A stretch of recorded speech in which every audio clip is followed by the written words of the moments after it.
Shall we welcome to the stool everybody's favourite, Dr. Peter Rollins. Oh, thank you. Stop it. So I'm going to do just a little bit of an overview of where we've got and what we're looking at tonight. I'm going to try and sum up what we've been doing over the 6 hours that you've had already. Day one, as you know very well, was all about this notion of the death of God.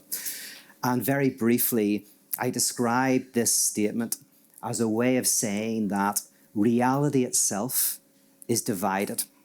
There is a chaos in the cosmos of existence. There is an impurity within purity, a darkness that is within light. And when we try to separate these out, get rid of the darkness and keep the light, we end up creating communities of purity and having communities of impurity that we want to reject and destroy, that we believe are monstrous. And we break the world into these binaries. So I was talking about how the death of God is this realization that we have in various sciences, in evolution, or in biology, it's evolution, the not at oneness of the biological organism that creates life. Or in physics, you've got indeterminacy, the idea that light acts as a wave and a particle. There's a type of not at oneness within physical reality. And I also looked at, in psychoanalysis, the notion of the unconscious is that part of us that derails us and decenters the consciousness. I also then looked at the idea that anxiety then is not something that we have to try to get rid of. And anxiety is not something that we simply have to endure. Anxiety is the truth of this antagonism. When we feel anxious, we don't know what we should do or who we should be. We don't know if we should go out or stay in. We should take that job or not take it. We stay with that person or leave that person. We feel this anxiety of not knowing where we fit in. And that not fitting in, that feeling like you are an outsider, is actually part of the truth of reality itself. Anxiety is the truth of existence. And somehow we actually have to accept it and find a way to even enjoy that undecidability that we experience in our lives.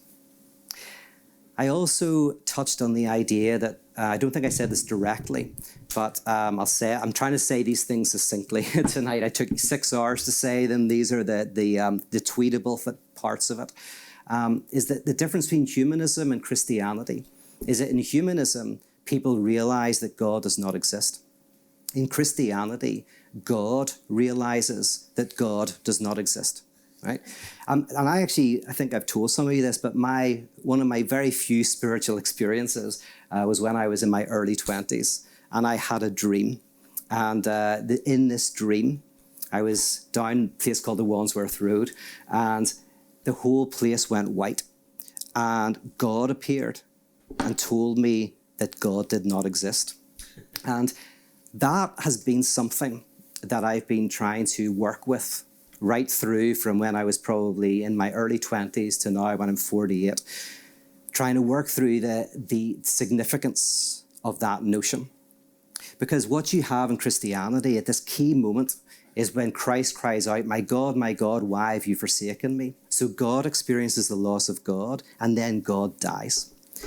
Now, the reason why that's significant is because, as we've talked about, in humanism, when God dies, when you no longer believe that God will make you whole and complete, Nietzsche says that we find other things that will make us whole and complete.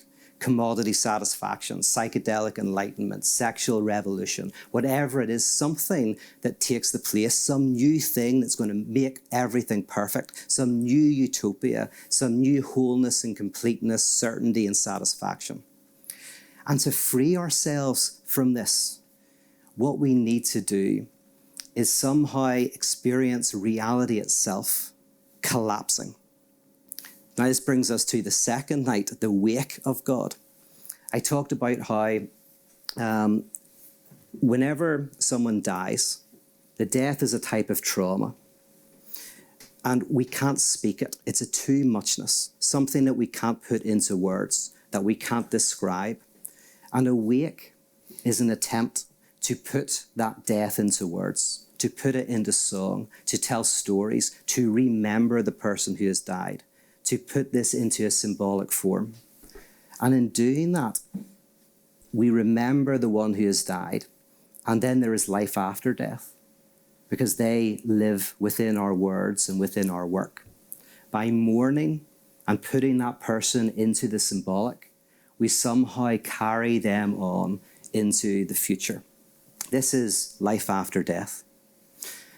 And what I talked about is how we need music and comedy and art and storytelling that helps us encounter our brokenness and our anxieties and our fears rather than repress them. And the point of parotheology is to create a liturgy that does that. And we experience, in a sense, what I talked about is that we think that the liturgy is God. We think that what's going on in the music and in the storytelling reflects reality. And what we hear in that music and what we hear in that storytelling is actually an affirmation of the antagonism of existence, that we are pure and impure, light and dark. That's the profane temple. And so that brings us over to this evening, which is about resurrection. What resurrection is that life after death.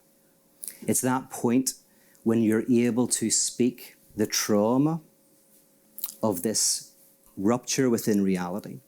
You're able to put it into words. You're able to describe it and articulate it. And in doing that, something of what you've lost returns. So as I mentioned, you have a death of somebody. You have a wake where you articulate that death. You remember that person. And then you have the afterlife where they are alive within your work and your words.